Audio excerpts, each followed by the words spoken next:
তাহলে আমাদের শক্তি কমে যাবে, ঠিক কিনা? আমরা শক্তি কমাবো। আচ্ছা, ছোট্ট একটা বাঁশের কঞ্চি যদি আপনারা দেয়, পায়ের মধ্যে ধাক্কা দিয়ে ভাঙতে পারবেন না? এরকম বাঁশের কঞ্চি যদি 20টা একসাথে জোড়া লাগায় দেয়, ভাঙতে পারবেন? কথা বোঝে নাই মনে হয়।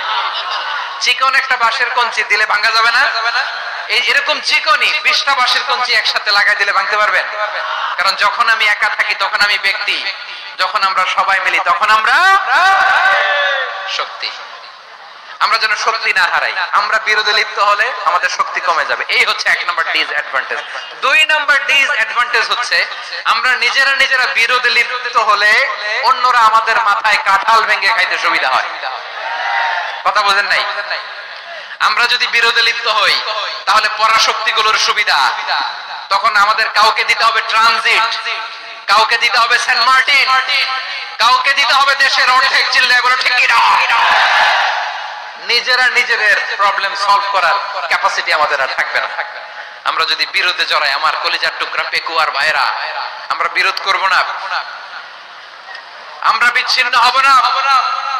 নিজেরা বিরোধে জড়ালে পরাশক্তিগুলো আমাদের মাথায় কাঁঠাল ভেঙে খায়।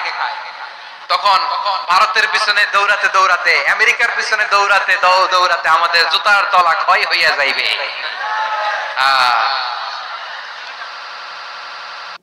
নিজেদের প্রবলেম সলভ করা যাবে না।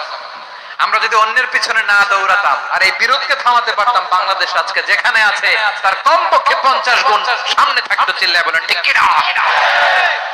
তাহলে 1 নাম্বার ক্ষতি হচ্ছে আমাদের পাওয়ার লেস হয়ে যায়, আমরা দুর্বল হই যদি আমরা বিরোধ করি। 2 নাম্বার হচ্ছে পরাশক্তিগুলোর সুবিধা নেয়। 3 নাম্বার হচ্ছে আমাদের উন্নয়ন, দেশের উন্নতি, অগ্রগতি এটা স্থবির হয়ে যায়, এটা বাধাগ্রস্ত হয়। প্রিয় ভাই, ইউনিটি, ঐক্য হচ্ছে একটা দেশের উন্নয়নের মূল ভিত্তি।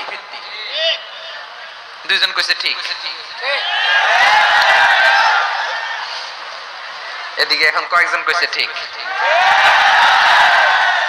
ঐক্য হচ্ছে একটা দেশের, জাতীয় ঐক্য হচ্ছে কোন দেশের উন্নয়ন অগ্রগতির মূল ভিত্তি, ঠিক কিনা বলেন? ইউনিটি অফ এ কান্ট্রি, এটা হচ্ছে একটা সাস্টেইনেবল ডেভেলপমেন্ট, সোশ্যাল স্ট্যাবিলিটির জন্য এটা অনেক গুরুত্বপূর্ণ। এজন্য বিরোধের কোন স্থান আমরা দিব না, আমরা ঐক্যবদ্ধ থাকবো ইনশাআল্লাহ। বলে আর কখনো কাউরে কাফের বলে গালি দিবেন?